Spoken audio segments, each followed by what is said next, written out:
दिनांक 12 जानेवारी रोजी पल्लवी भूषण गुडदे वय वर्षे 28 राहणार खारतळे गाव तालुका भातकुली या महिलेला अमरावतीच्या जिल्हा स्त्री रुग्णालयात उपचारासाठी दाखल करण्यात आले होते. मात्र उपचार सुरू असतानाच त्या महिलेचा मृत्यू झाला.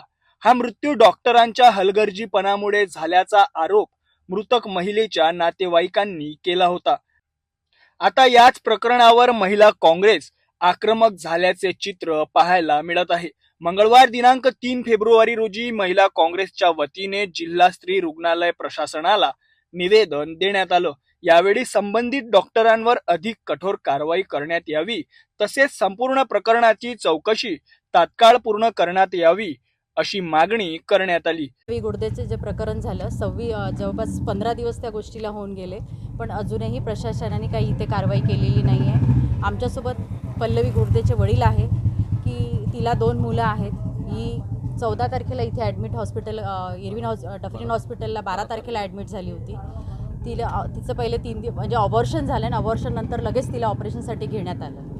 तर डॉक्टरांनी नेमकं काय तिच्या टेस्ट केल्या होत्या की नव्हत्या केल्या, की डायरेक्ट कसं काय तिला ॲनेस्थेशिया दिल्याबरोबर ती डायरेक्ट कोमामध्ये कशी गेली याची माहिती तिच्या कुटुंबाला पण नव्हती. तिचे वडील पण तिथे होते. डायरेक्ट सिरियस झाल्यावर त्यांना बोलवण्यात येते की तुमच्या मुलीची काहीच इथे हालचाल नाही आहे, काही तिचा रिस्पॉन्स नाही आहे. तेव्हा तिच्या नातेवाईकाला माहिती देण्यात येते. पण डायरेक्ट त्यांनी हे झाल्याबरोबरच ऑपरेशनला इथेच का त्यांनी घेतलं, हे आमची मागणी आहे प्रशासनाला की तुम्ही आधी इथे त्यांचे टेस्ट केल्या का, त्यांचे रिपोर्ट तुम्ही बघितले का, पेशंट कशा अवस्थेमध्ये आहे हे बघितलं का, आणि डायरेक्ट ऑपरेशन थिएटरला का घेतलं तुम्ही, आणि याची पुरेपूर माहिती आधी नातेवाईकाला का दिली नाही की डायरेक्ट तुम्ही या स्टेपला गेल्यावर पेशंट अशा अवस्थेमध्ये आहे म्हणून तुम्ही सांगताय. त्यासमोर काय पावलं लपलं या आम्हाला त्या मुलीला न्याय मिळून पाहिजे. ती मुलगी तर बिचारी गेली, पण तिचे जे 2 मुलं आहेत त्यांचं काय, त्यांचं भविष्य काय आहे. तिच्याकडे तिचे जे मिस्टर आहे ते तर पुढेच येत नाही आहे या संदर्भामध्ये. वडील आहे, वडील या सगळ्या बाबतीत भूमिका घेत आहे. आज मी एक महिला काँग्रेसचे अध्यक्ष म्हणून एक महिलेची भूमिका मी याच्यामध्ये मांडते आहे. कारण एका महिलेला न्याय मिळाला पाहिजे. अगदी गरीब या डफरीन आणि इरविन हॉस्पिटलमध्ये तुम्ही पत्रकार बंधू आहेत, तुम्हाला या सगळ्या घटना घडतायत, तुम्हालाही माहिती आहे की पेशंट कुठल्या आशेने हॉस्पिटलमध्ये येते. या हॉस्पिटलमध्ये आल्यावर काय करते आहे प्रशासन, काय कुठल्या अवस्थेत असतात, काय त्यांना मिळते आहे की नाही मिळत आहे, डॉक्टर वेळेवर अवेलेबल असते की नसते. एवढ्या मोठ्या शासनाच्या सगळ्या गोष्टी इथे अवेलेबल असून पेशंटला त्या गोष्टी वेळेवर मिळत नाही, डॉक्टर अवेलेबल राहत नाही. जेव्हा या सगळ्या गोष्टी होतात, एखादा पेशंट दगावल्या जाते. अशा कितीतरी केसेस आहे की ज्या आतापर्यंत पुढे आलेल्या नाही आहे. की आता आम्ही जेव्हा आमच्या जवळची एवढी मोठी घटना घडल्यावर आम्हाला वाटलं की नाही, आता हे पुढे येणं गरजेचं आहे. कारण आज ही घटना जर आपण थांबल्या गेलं तर पुढे या अशा किती घटना गव्हर्नमेंट हॉस्पिटलला होतील. नेमका कोणाच्या हलगर्जीपणामुळे महिलेचा जीव गेला असेल?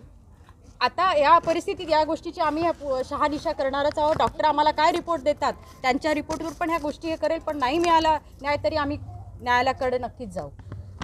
दरम्यान या प्रकरणाबाबत जिल्हा शल्य चिकित्सक डॉक्टर विनोद पवार यांच्याशी संपर्क साधला असता या घटनेची सखोल चौकशी करण्यासाठी समिती नेमण्यात आली असून तपास सुरू असल्याची माहिती त्यांनी दिली.